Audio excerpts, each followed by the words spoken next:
अर्हते नमः स्वाहा अर्हते नमः स्वाहा अर्हते नमः स्वाहा अर्हते नमः स्वाहा अर्हते नमः स्वाहा। साधनों का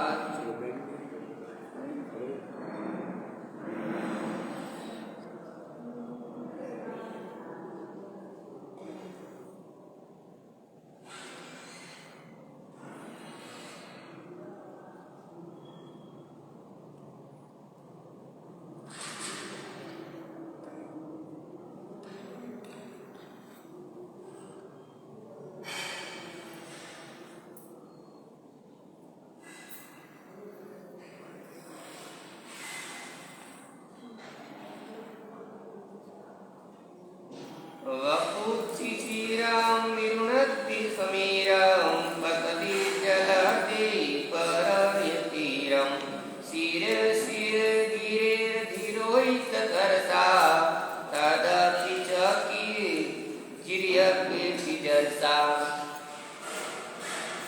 आनंद करुणा के सागर परम कारक अरिहंत परमात्मा के शासन की प्रभावना करते हुए शास्त्रकार भगवंत विनय विजयी महाराजा शांत सुधारस ग्रंथ के अंदर भ्रमाते हैं कि हे जीवात्मा, शांत रस का पान कर, शांत सुधा रस का पान कर। और इसके लिए ज्ञानी भगवंतों ने आत्मा की उन्नति बताई कि शांत सुधा रस का पान कब करें? जब अपनी आत्मा भौतिक वस्तुओं से अनासक्त भाव प्राप्त करे, आसक्त भाव छोड़े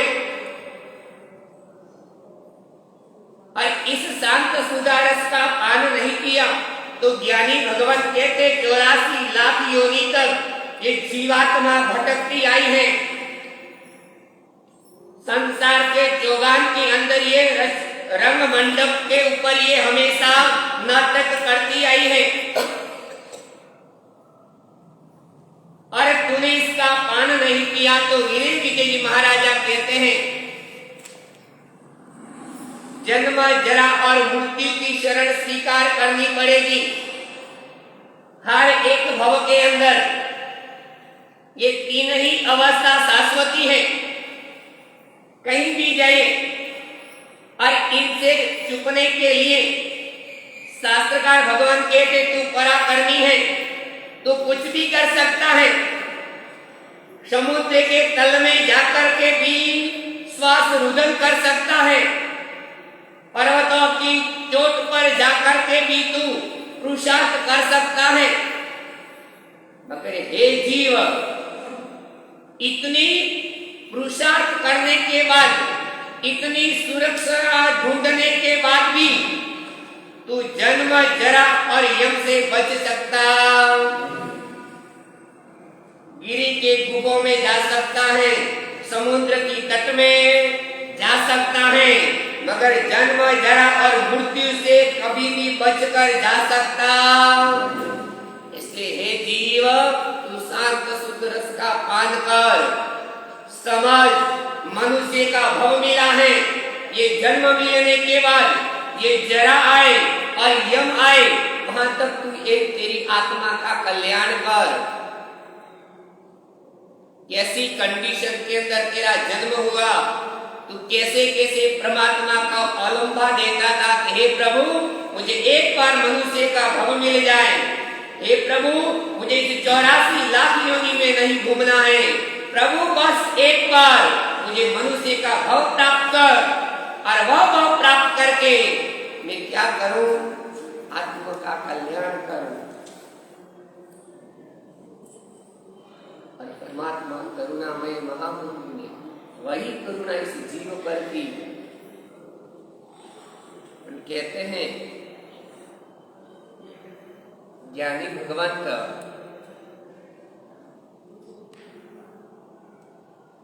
कि भोगनी पड़ेगी सजा,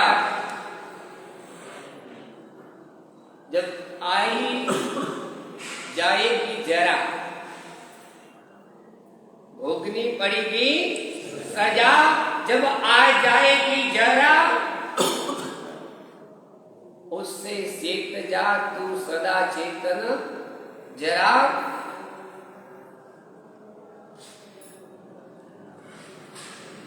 उससे चेत जा चेतन तू जरा।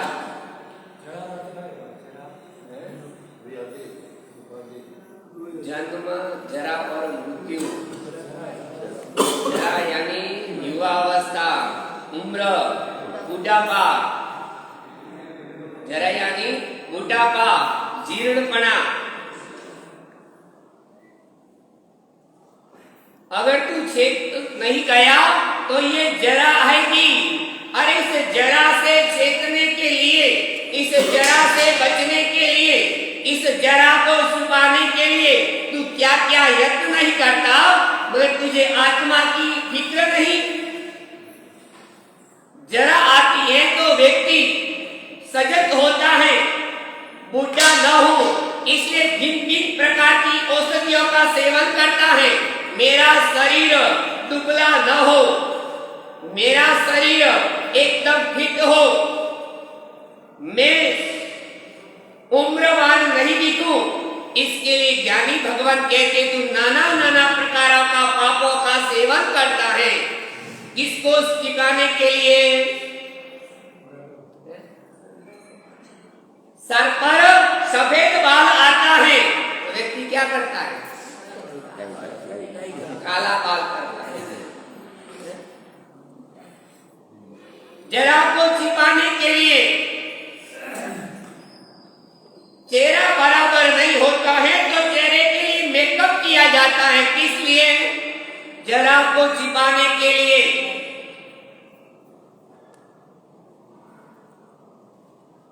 अरे तुझे जरा न आ जाए इसलिए तुझे यत्न है, तुझे तेरी आत्मा की फिक्र नहीं। और ज्ञानी भगवंतों ने कहा है ये मनुष्य का शरीर कैसा है? सड़न पड़न विध्वंसन, इस मनुष्य जीवन का स्वभाव है। क्योंकि मनुष्य का शरीर नाशवंत है। हर एक पुद्गल का शरीर नाशवंत है, शाश्वता नहीं। आज नहीं तो कल इसे नष्ट होना ही है। और इस शरीर के अंदर रही हुई आत्मा कैसी है? आत्मा कैसी है? जरा किसको सताती है? जरा किसको सताती है? शरीर को।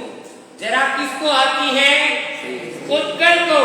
जिसके पास ये पुद्गल है उससे ही जरा आती है। और ये जरा कभी आत्मा पर हैवी होती है। आत्मा को जरा आती है। आत्मा बुद्धि होती है? नहीं होती। क्योंकि आत्मा कैसी है? अमर है, अजय है, अजर है, शाश्वती है, नाशवंत नहीं। मगर इस संसार के अंदर आने के बाद ये जीव इस आत्मा का क्या करता है? इस आत्मा के लिए क्या करता है? जरा की चिंता है। आत्मा की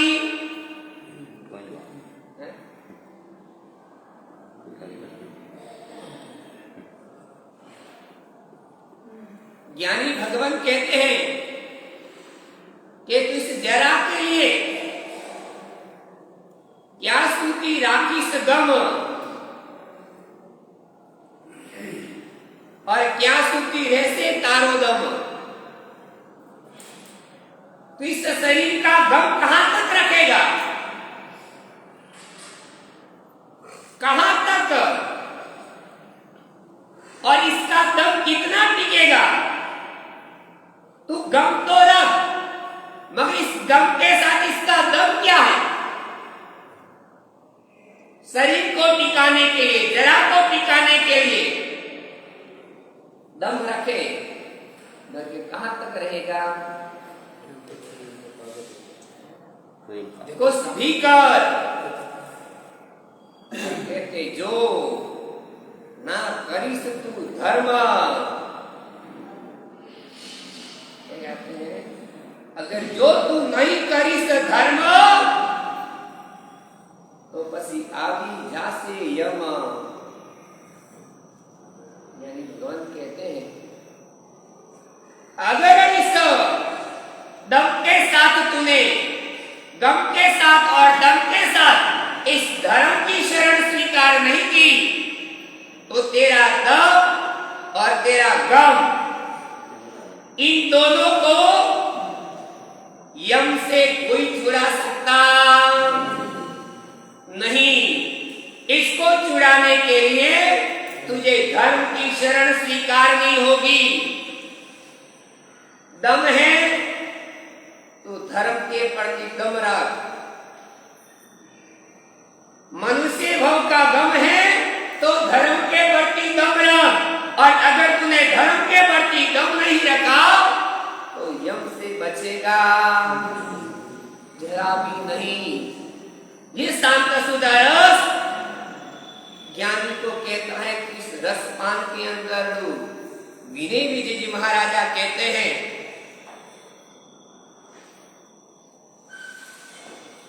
कि हे जीव, हे जीवड़ा सुकृत कर जे सार, नहीं तर सपनों से आ संसार।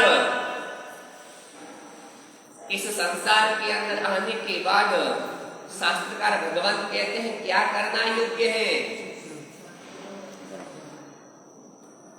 विनय विजय जी महाराजा फरमाते हैं इस सजाए के जीवड़ा सुकृत कर जे सार, नहीं तर सपनों से आ संसार। पलक तणो निसे नथी ने नवी बांधी के धर्मनी पाल। इस संसार के अंदर इस मनुष्य भव का पलकपण विश्वास नहीं, यानी आज करो आज नहीं तो कल करो, मगर इस मनुष्य भव का कोई निश्चय नहीं। और ये करते करते आज करो कल करो, आज करो कल करो, ऐसा निश्चय रखा तो फिर धर्म की करनी कभी भी नहीं कर सकता। इस शांत सुधा रस के अंदर विनय विजय महाराजा कहते हैं ये संसार का हर एक प्राणी, इस संसार में आई हुई हर एक आत्मा इस शांत सुधा रस के दूसरे चरण के अंदर विनय विजय जी महाराजा फरमाते हैं कि मनुष्य संसार के अंदर कैसा है।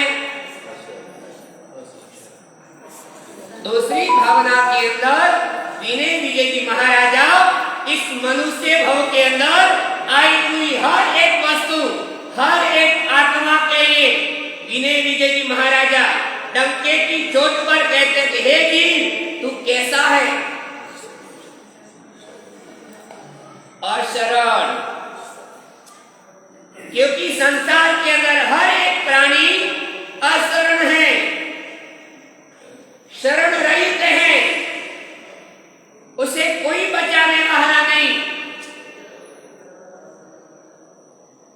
मगर इस संसार में आने के बाद जीवात्मा क्या करता है? क्या करता है? जन्म होने के बाद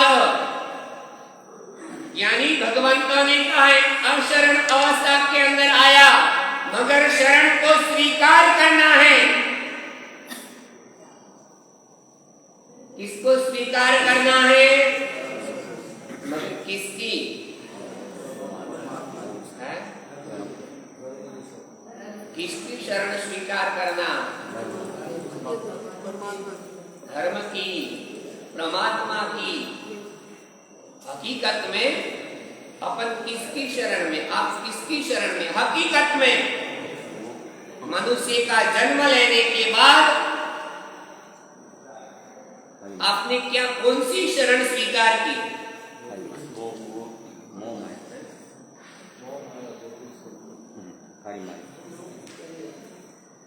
गर्भावास के अंदर प्रार्थना करते थे, कितने मस्त बुद्ध हैं। परमात्मा से स्तवन के अंदर एक पंक्ति आती है कि अपन कितने समझदार, कैसी इच्छाएं लेकर भगवान के पास जाते हैं। एक भक्ति सॉन्ग आता है ना, तू मने પછી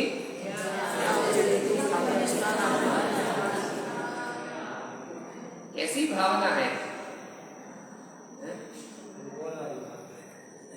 तू मने भगवान एक वरदान आपी दे, ज्या वजह से तू,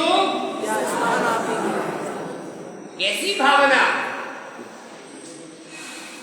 जहां पर तू रहा हुआ है वहां मुझे भी स्थान दे दे, और उस स्थान को पाने के लिए मनुष्य भव मिल गया है।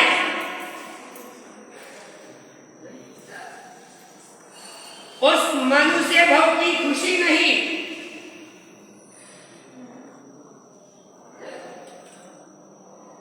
और परमात्मा के पास जाना, परमात्मा के जैसा ही स्थान प्राप्त करना कैसे आएगा? परमात्मा पर जाने के लिए, परमात्मा के पास जाने के लिए, परमात्मा जिस स्थान में है उस स्थान को प्राप्त करने के लिए क्या करना होगा? वही आपसे पूछ रहा हूं कि धर्म की शरण स्वीकार करनी होगी, मगर अपने को देखना है अपन ने किसकी शरण स्वीकार की हुई है?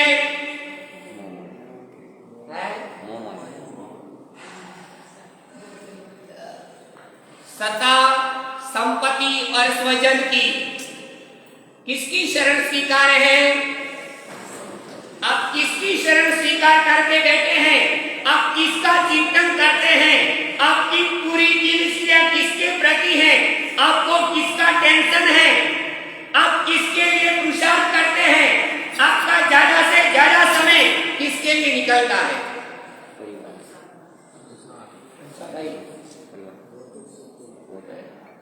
जाना कहाँ है? जाना कहाँ है? जाना परमात्मा के पास है, और परमात्मा के पास जाने के लिए ज्ञानी भगवंतों ने कहा है कि आपको बाई चांस देशुरी जाना है। कहाँ जाना? देशुरी जाना है। हिमाचल नगर पर बसें खड़ी है। आपको इतना तो पता होगा कि कहाँ जाना है। तो गाड़ियां बहुत सारी पड़ी हैं, आप किसमें बैठोगे? किसी में भी, यानी लेकर जाने वाली गाड़ी है, गाड़ी से ही जाया जाएगा। बहुत सारी गाड़ियां खड़ी है, कौन सी गाड़ी में बैठोगे? जो भी खड़ी है उसमें।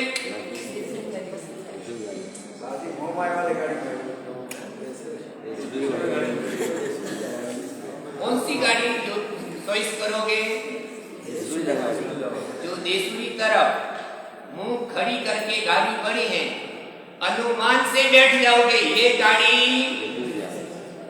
देशुरी ही जाएगी। ज्ञानी भगवंतों ने, विनय विजय जी महाराजा ने शांत सुधारस के अंदर फरमाया है कि अगर तुझे मोक्षपुरी में जाना है तो यहाँ पर बहुत सारी गाड़ियां हैं। 84 लाख योनि की है, संसार की भी है, नरक की भी है,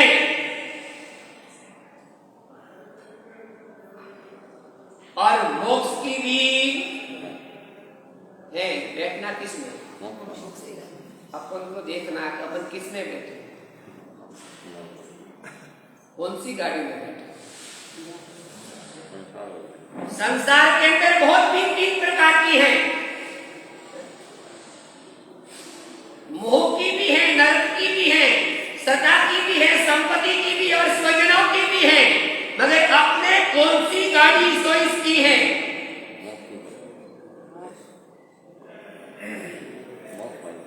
जाना मोक्ष में है, मगर मोक्ष की गाड़ी में बैठना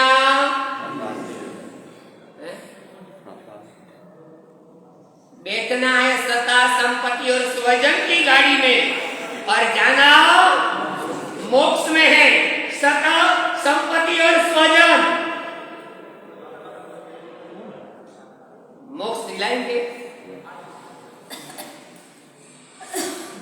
मैं आपसे पूछता हूं, सत्ता संपत्ति और स्वजन को मोक्ष तक पहुंचाएंगे? फिर जाना मोक्ष में है तो फिर उन्हों के पीछे आसक्त क्यों?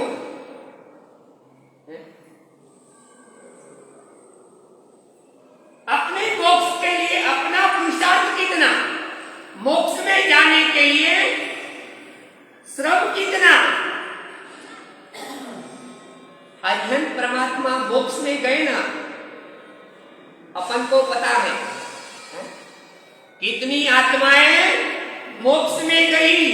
मोक्ष में जाना है, मोक्ष में जाने जैसा है, मोक्ष से अच्छा कुछ भी नहीं, मगर मोक्ष में कैसे जाएगा?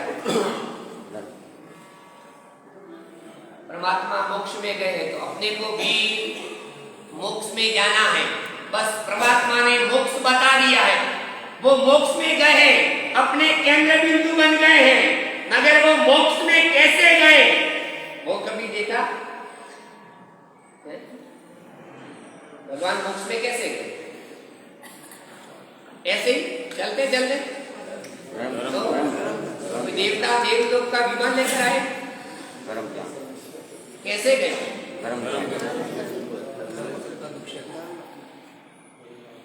एक परिस्थिति का सामना किया, उन्होंने मोक्ष में जाने के लिए सत्ता छोड़ी, मोक्ष में जाने के लिए संबंध छोड़े और मोक्ष में जाने के लिए संपत्ति छोड़ी। परमात्मा ने मोक्ष प्राप्त करने के लिए सत्ता भी छोड़ी, संपत्ति भी छोड़ी और स्वजन भी छोड़े, और भक्त धर्म को अपनाया। अब आप बताइए आपने क्या छोड़ा? मोक्ष में तो जाना है, आप मोक्षगामी हैं, आपकी भावना वंदनीय है,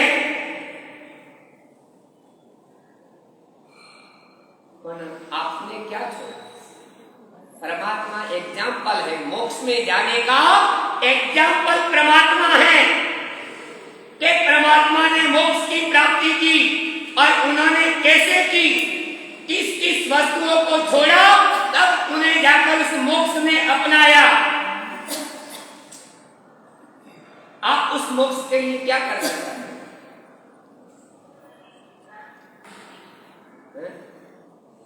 संपत्ति छोड़ना चाहते हो? मोक्ष में जाने के लिए स्वजन छोड़ना चाहते हो? मोक्ष में जाने के लिए सत्ता छोड़नी है? मैं आपसे पूछता हूं, मोक्ष कैसे मिलेगा? सत्ता संपत्ति और स्वजन से मोक्ष कौन दिलाएगा? सत्ता दिलाएगी, संपत्ति दिलाएगी या स्वजन कौन दिलाएगा?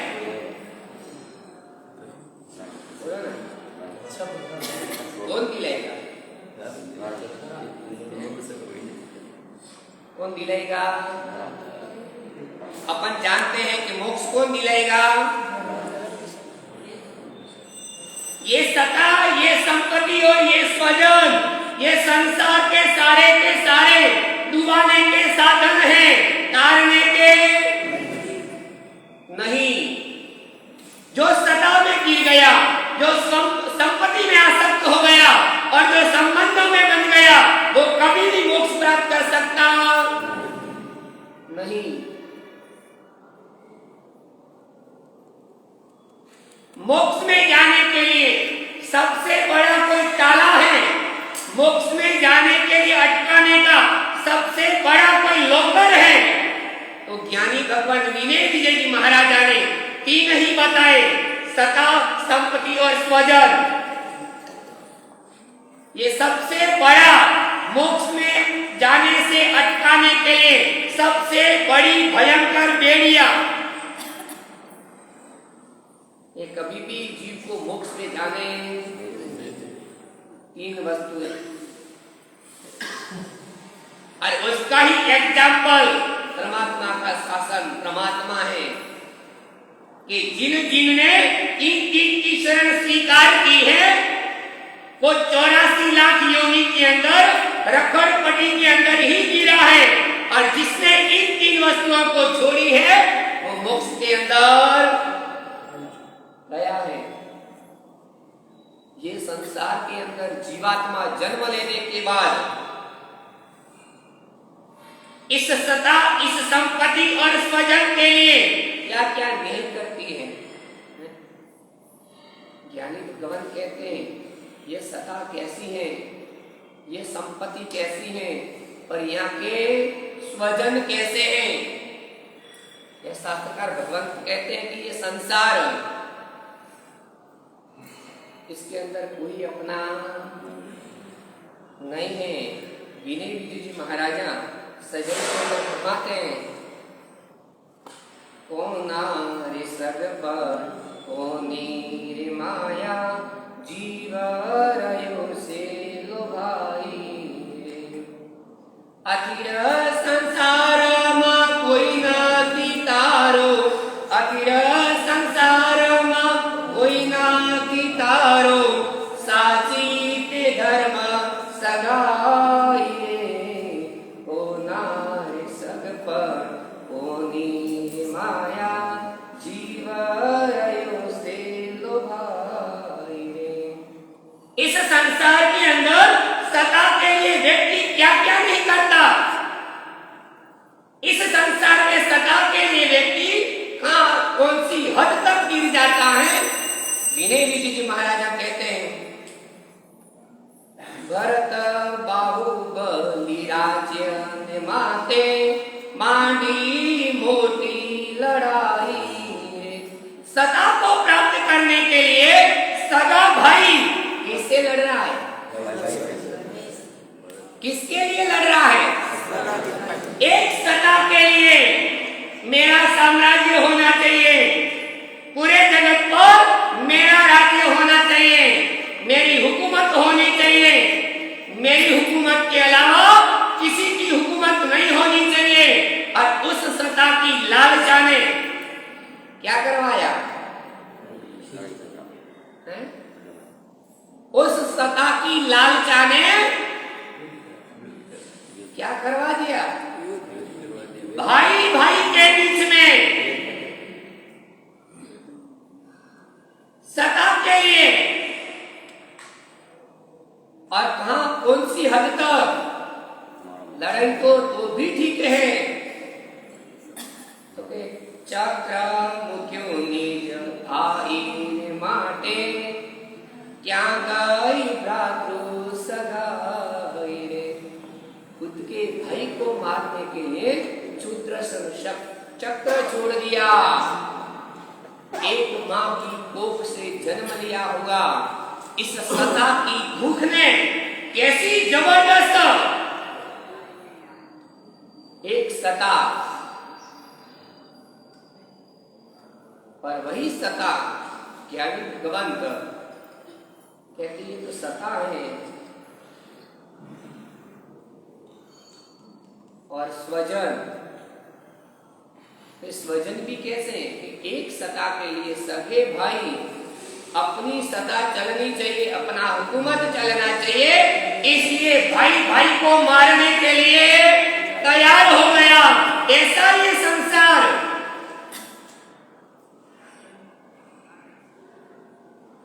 और कहते हैं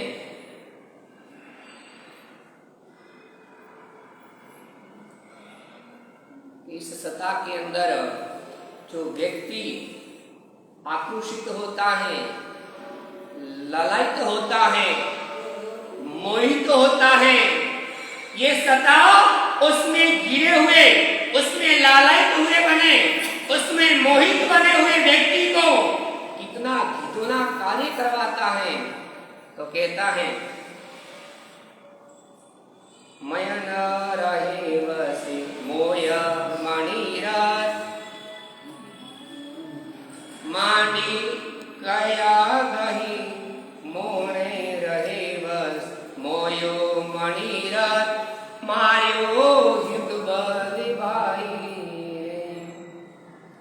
विषय कसाय मस्त बहिने विषय कसाय मस्त बहिने क्या गाय भ्रातृ सगाय ओ नारी श्रद्ध पर ओ नीर माया जीव रयो से लोभाए।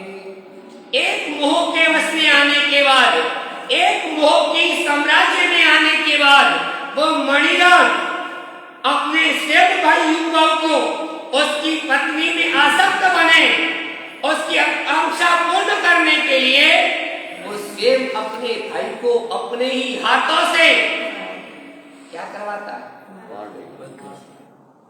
हत्या करवा देता है, मरवा देता है। ये सत्ता,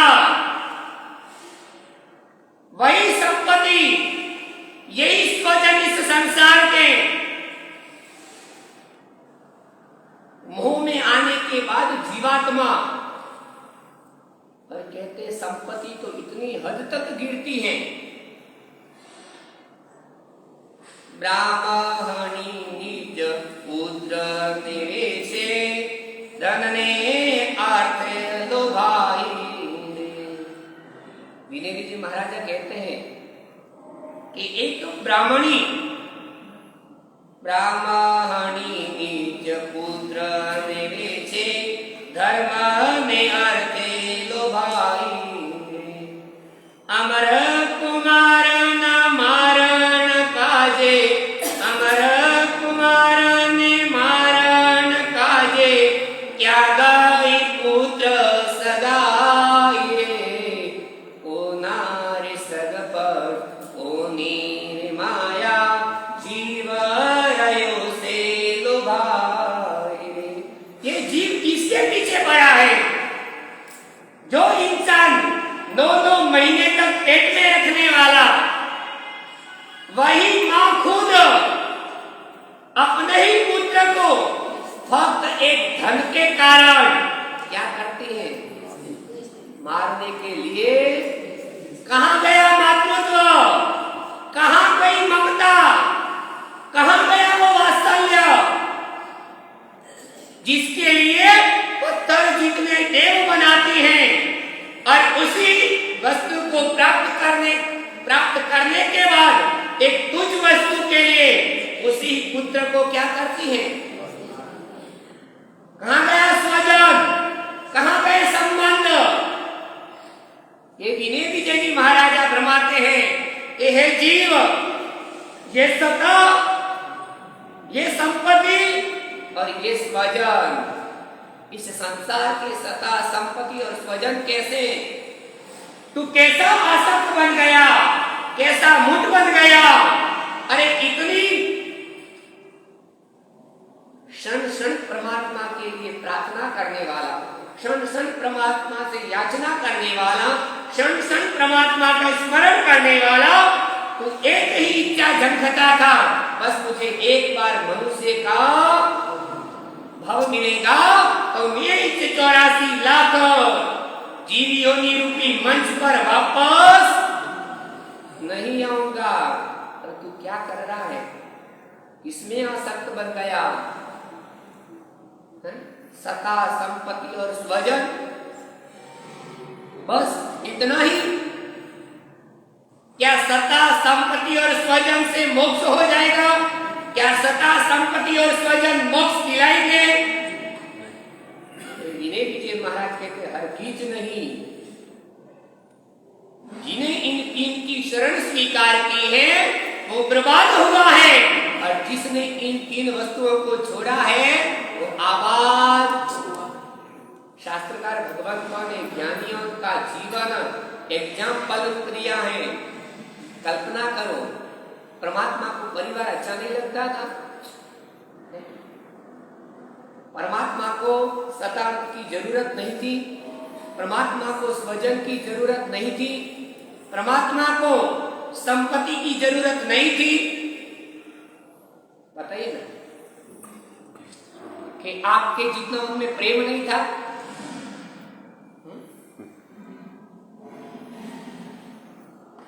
सत्ता और संपत्ति और स्वजन, परमात्मा भी एक आत्मा ही थी, वो भी एक जीवी थे, वो भी एक मानवी थे, उनकी भी भावनाएं थी, उन्हें भी कुदरत ने यही मंच पर लाया, इसी मंच पर आए और वही नाटक रचा। संपत्ति भी दी, सत्ता भी दी और स्वजन भी दिए। कर्म राजा ने उनके सामने भी ये तीन एग्जाम्पल रखा, मगर उन्होंने क्या किया?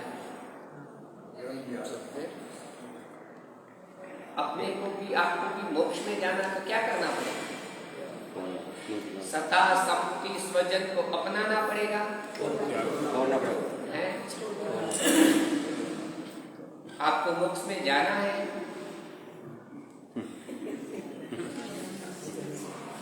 मैं आपसे पूछ रहा हूँ।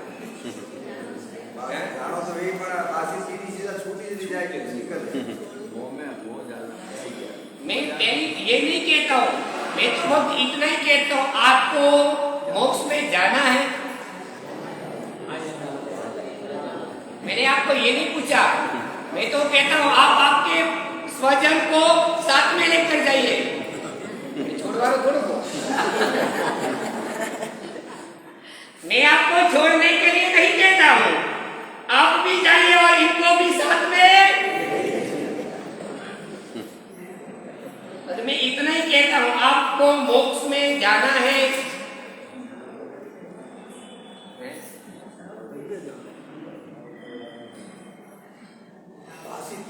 छूटी तो जाए। कल्पना करो, एक एग्जाम्पल देता हूँ, मैं तो बहनों से कहता हूँ, मायके में जाना है तो क्या करना पड़ता है? एग्जाम्पल देता हूँ, कल्पना करो, एक कल्पना करो, पियर में जाना है तो क्या करना पड़ता है?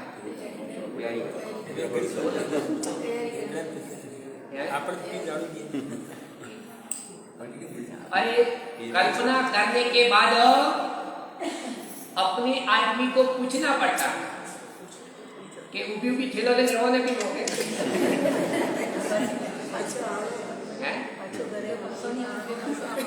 कल्पना करो, एक स्थान पर वापस आने के लिए आपका घर है, आपका परिवार है, आपका स्वजन है, तो भी आपको बाहर जाने के लिए किसी और से मिलने नहीं जाते, अयाशी करने नहीं जाते, शौक मौज करने नहीं जाते, किसी पिकनिक के लिए नहीं जाते। कहाँ जा रहे हो? उनके माँ बाप को मिलने के लिए। तो भी आपको क्या करना पड़ता है? अनुमति। कल्पना करो, तो मोक्ष में जाने के लिए क्या नहीं करना पड़ता होगा? कल्पना करो, आप जिंदगी भर के लिए नहीं जा रहे हो, टेम्पर वाइज जा रहे हो, सुबह जा रहे हो, शाम को आ रहे हो, तो भी अनुमति के अलावा। कल्पना करो, आप ऑफिस जा रहे हो, जॉब कर रहे हो, आपको पैसा आज जॉब पर नहीं जाना है तो क्या करना पड़ेगा? नीचे वाला मैसेज देना पड़ेगा, फोन करना पड़ेगा कि आज नहीं आ रहा। कल्पना करो, आपकी ऑफिस है, आप मालिक हैं, मगर आज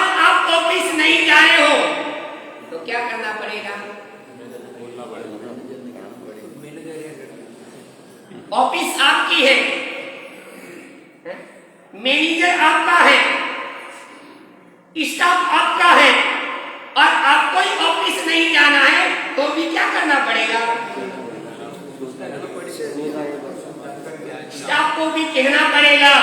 कल मैं कल्पना करो ना, वो वस्तु होने के बाद, मालकिनी होने के बाद में भी नौकरों को कहना पड़ता है आज मैं, तो कल्पना करो मोक्ष में जाने के लिए क्या नहीं करना पड़ता होगा? मोक्ष के लिए, ऑफिस के लिए इतना जरूरी है तो मोक्ष के लिए कितना जरूरी होगा? कल्पना करो। परिवार से मोक्ष प्राप्त नहीं होता, परिवार मोक्ष नहीं दे सकता, स्वजन मोक्ष नहीं दे सकते। उस मोक्ष के लिए तो ज्ञानी भगवंतों ने एक ही रास्ता बताया है, और वो बताया है धर्म की शरण। क्योंकि ये सत्ता, ये संपत्ति और ये स्वजन, इन तीनों के अंदर यही तीनों मोह के वश हैं। जहां तक ये एक मोह अंदर रहेगा ना, तो ये तीन भूत लगे रहते हैं, और जहां तक इनसे आजाद नहीं होते, इन तीनों की संगत छोड़ेंगे नहीं, इन तीनों के प्रति आसक्त भाव लाएंगे नहीं, और इन तीनों के छोड़कर एक केंद्र बिंदु धर्म नहीं लाया, वहां तक मोक्ष जाना मोक्ष में है, छोड़ना नहीं है। और जहां तक ये छोड़ोगे नहीं तो पाओगे क्या? सीधी सी बात है, कहते हैं कि कुछ पाने के लिए छोड़ना पता है ना? इस सत्ता, इस संपत्ति, इस स्वजन के लिए क्या क्या नहीं करते। जीव संसार में आने के बाद संपत्ति के लिए क्या नहीं करता? सुबह जाता है, 7 बजे बना हुआ टिफिन शाम को 4 बजे खाता है। कल्पना करो, सुबह 7 बजे बना हुआ टिफिन कब खाता है? खाना भी भूल जाता है। किसके लिए? संपत्ति के लिए। किस झंखना के लिए? किस झंखना में? मेरे पास संपत्ति होगी तो मैं कैसा बनूंगा? सुखी बनूंगा। किस झंखना के लिए?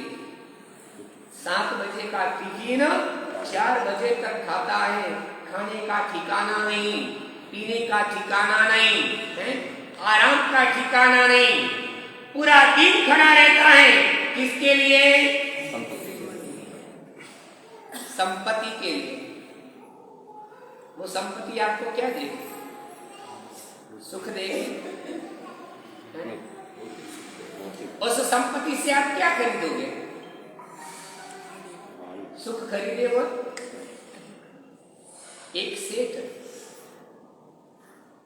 सुबह से शाम तक ऐसे ही काम करता है, कमाता है। संपत्ति से कभी सुख नहीं मिलता। रात दिन मेहनत करता है, बस अब कमाने के हुनर है, अब कमाने का समय है, इतना धन कमाओ कि किसी के आगे हाथ, बस कमाना। आप भी करते हो ना? रात दिन सब कुछ छोड़कर पैसा,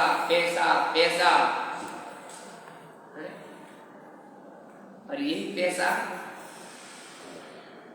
वो सेठ रात दिन कमाता है। खुद के पुत्र हैं, मगर लौकर की चाबी खुद के पास रखता है। फक्त कमाने का काम, लाने का काम, देने का नहीं, इकट्ठा करना। अंत समय में जब मुझे ये काम आएगा, इतना कमाता है अर्श को कमाने के बाद में भी रखना कहां? घर पर एक जबरदस्त बड़ा लॉकर बनाता है, सिस्टम वाला बनाता है, किसी के भी ऐसे दिमाग में ना आए, ऐसा जबरदस्त लॉकर बनाया, कमाता गया। फिर एक दिन शाम को थैला भर के आया, रखना कहां? अंदर। और अंदर एंट्री करता है, अंदर गया, लॉकर खोला, अंदर जाने के बाद अथाह पैसा पड़ा है। वो पैसे को गिनने रात देखी नहीं, दिन देखा नहीं, धूप देखी नहीं, छांव देखी नहीं, एक ही मेहनत की, बस पैसा कमाना, पैसा इकट्ठा करना। और अंदर जाकर वो गिनता है और गिनते ही गिनते इतना पैसा था, समय का भी भान और कपाट बंद हो गया। कपाट ऐसा था कि अंदर कितना भी चिल्लाए पार आवाज। दुनिया भर की पूरी जिंदगी की कमाई हुई दौलत उसके आंखों के सामने है। सुबह से शाम हो गई, लॉकर खुलता नहीं। अब भयंकर गर्मी हो गई, गला सूखने आ गया। चिल्लाता है, मुझे कोई पानी दो, मुझे कोई पानी पिलाओ। कोई आवाज सुनता नहीं। वो एक कागज लेता है और लिखता है, जो मुझे एक गिलास पानी पिलाए उसे मैं सारी संपत्ति। कल्पना कर, क्या लिख रहा है वो कागज पर? जिंदगी भर कमाया, जिसको सुख मान रहा है, आज वही धन आंख के सामने है। क्या दे रहा है? सांत्वना, शांति, समाधि, शीतलता। क्या दे रहा है? कुछ भी नहीं। पूरी जिंदगी की मेहनत, भक्त कोई मुझे एक गिलास पानी दे तो सारा का सारा। कल्पना कीजिए कैसी है ये संपत्ति। और उसी संपत्ति ने एक गिलास पानी तक नहीं दिया और सेठ अंदर ही मर गया।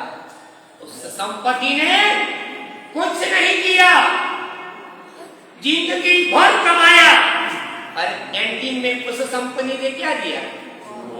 मौत की घाट उतार दिया। बस यही जीने बीजे की महाराजा कहते कि हे जीव संभल जा, ये संसार के संबंध, ये संसार का साधन, संपत्ति, सत्ता और स्वजन तुझे डुबाने वाले हैं, तारने वाले नहीं। और मोक्ष की झंझना करता है, मोक्ष की इच्छा करता है, मोक्ष में जाना है, तो ज्ञानी भगवंतों ने परमात्मा वीर का एग्जाम्पल दिया है। एक परमात्मा ने संपत्ति छोड़ी, स्वजन छोड़े और सत्ता छोड़ी, तब जाकर परम पद को प्राप्त किया। और जो जीव संपत्ति के पीछे, सत्ता के पीछे और स्वजन के पीछे बढ़ता है, वो कभी भी मोक्ष प्राप्त नहीं कर सकता। 84 लाख योनि से निकलकर इस जन्म मरण की झंझना से अगर मुक्त होना है तो इन 3 वस्तुओं को छोड़कर 3 वस्तुओं को स्वीकार करेगा, तभी जाकर तेरा कल्याण होगा। संपत्ति, स्वजन और सत्ता छोड़ तो मुक्ति के पंथ को मिलेगा, तो आत्मा कल्याण होगा, अन्यथा होने वाला नहीं। बस यही विनय जी महाराजा कहते हैं कि जीव बस इस संसार से मुक्ति पाना है तो ये 3 को छोड़ परम पद को बेझिझक प्राप्त करेगा।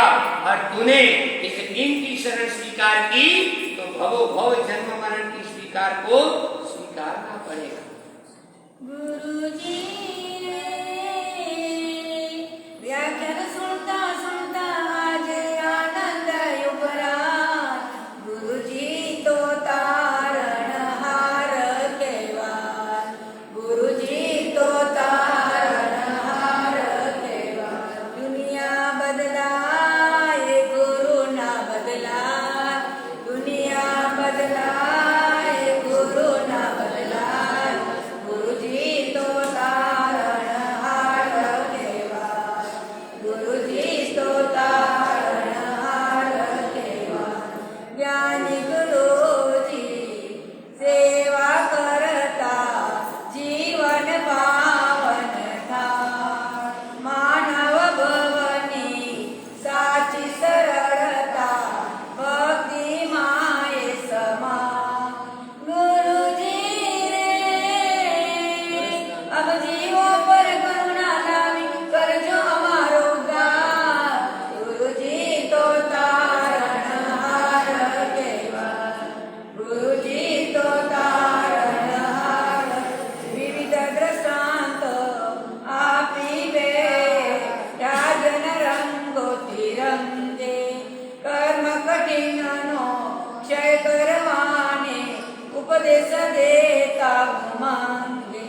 गुरुजी रे अमरनो संयम जीवन मुक्ति ना देना, गुरुजी तो तारणहार। धन्य तपस्वी धन्य तपस्या, धन्य तपस्वी धन्य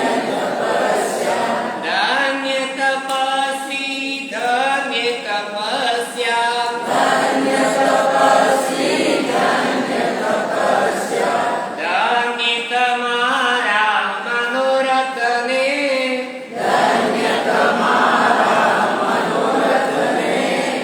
देव गुरु और धर्म कृपाति, देव गुरु और धर्म कृपाति,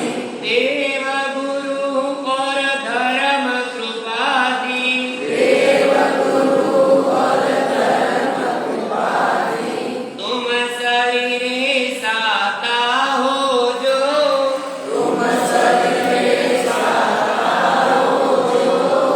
शासन देवी की असीम कृपाएं, शासन देवी की असीम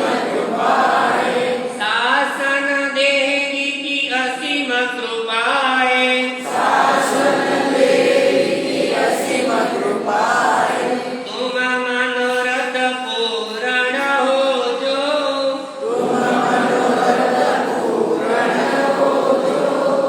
हम मनोरथ पूर्ण हो जो।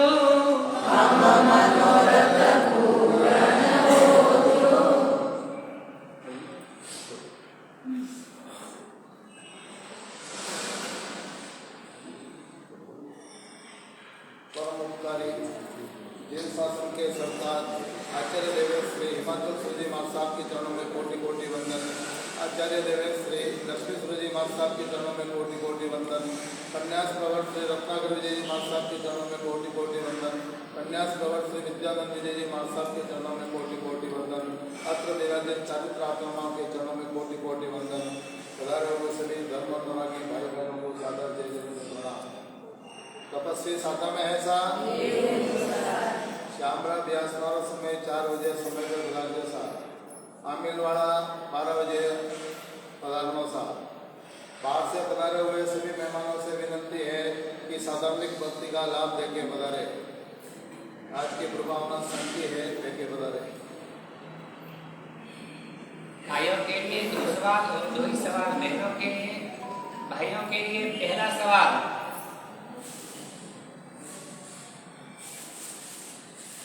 हर एक भव के अंदर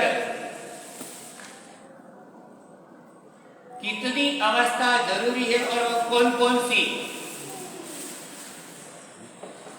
भाइयों के लिए एकदम इजी है, विद्या को नहीं बता सको। हर एक भव के अंदर कितनी अवस्था जरूरी है और वो कौन कौन सी?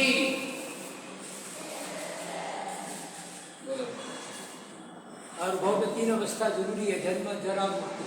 बराबर। हर एक भव के अंदर 3 अवस्था आती है जरूरी, और वही 3 कौन कौन सी? जन्म, जरा और मृत्यु। ये 3 ही निश्चित आती है।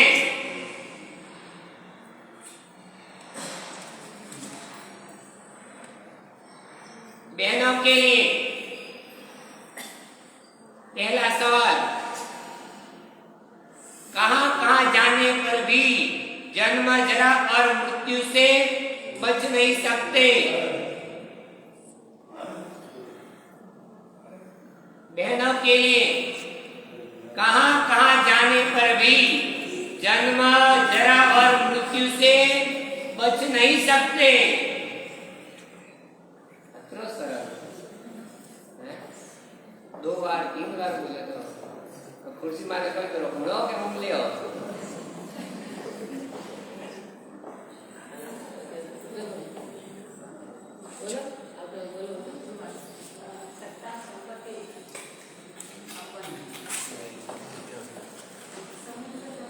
हाँ बोलो।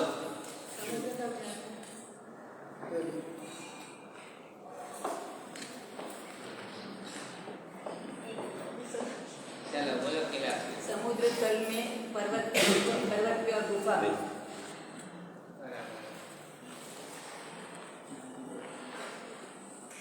ये समुद्र के तट में जाओ, गिरियों की गुफाओं में जाओ, कहीं पर भी जाओ, मगर इन 3 अवस्था से कभी भी नहीं बच सकते।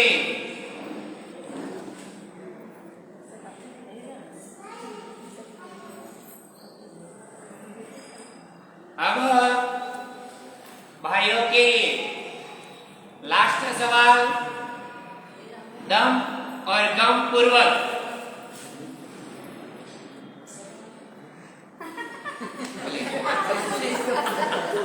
चेंज करो, क्या करना चाहिए? चेंज करो तो क्या है?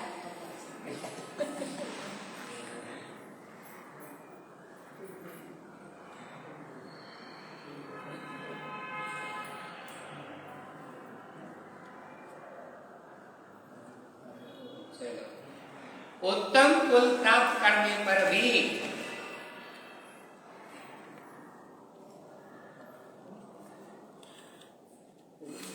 किसकी शरण स्वीकार नहीं की? किसकी करनी थी? उत्तम कुल प्राप्त करने पर भी किसकी शरण, कौन सी शरण छोड़कर कौन सी शरण स्वीकार की?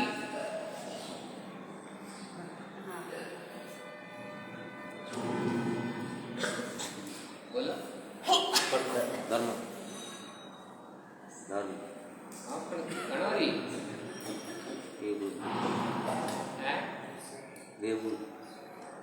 बराबर, धर्म की शरण स्वीकार की, मगर किसकी छोड़कर?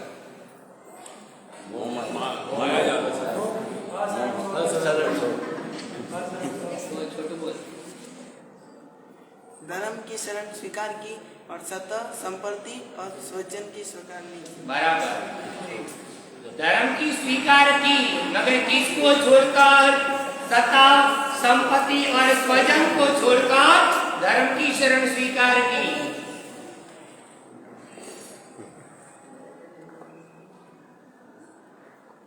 अब बहनों के लिए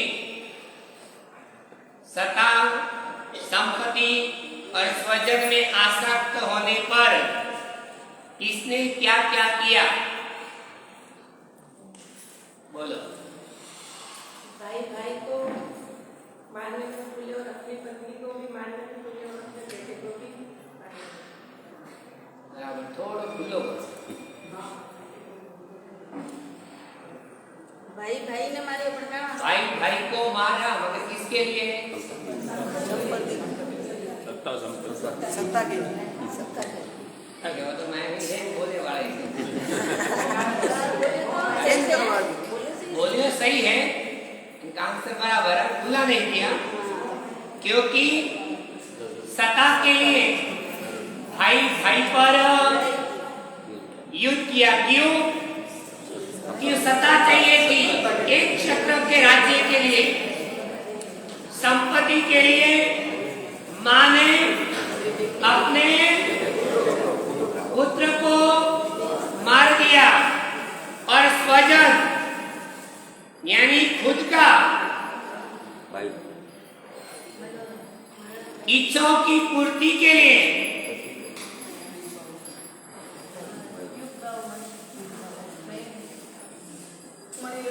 मणिरत्न ने अपनी आकांक्षा पूर्ण करने के लिए अपने भाई यानी स्वजन को भी मार दिया।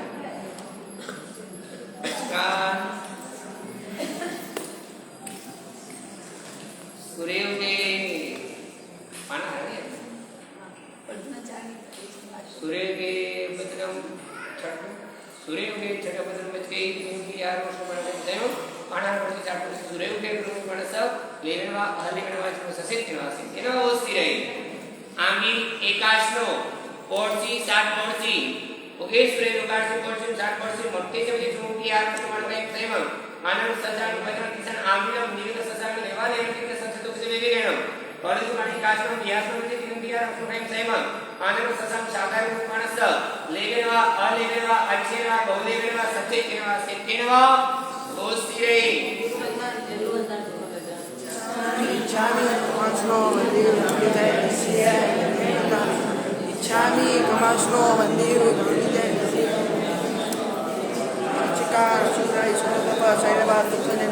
स्वामी जाता है इच्छामि कमाश्नो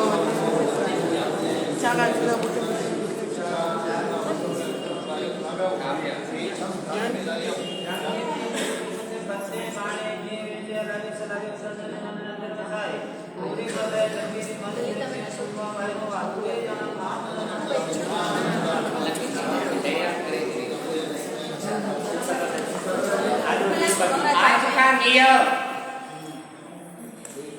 आज व्यासना वाला पढ़े घना से ध्यान रखो 15 वस्तु छोड़कर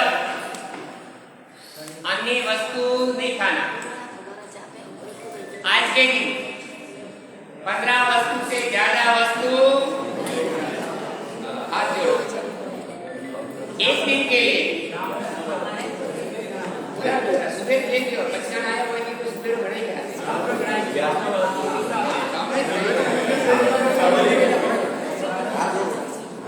धारणा विग्रह मुझे संसार महत्तराण समस्त व्यवस्था कारण ओसी रे आज सूचना आज महिलाओं के लिए विमलनाथ भगवान का जाप है 2 बजे कंकुबाई कुंदन मंदिर कोठारी परिवार की तरफ से आराधना भवन में पधारे। सर्वमंगलमांगल्यं सर्वकल्याणकारणं प्रदानं सर्वधर्माणां वेदं जयति सहस्रनाम। एक मानो पहला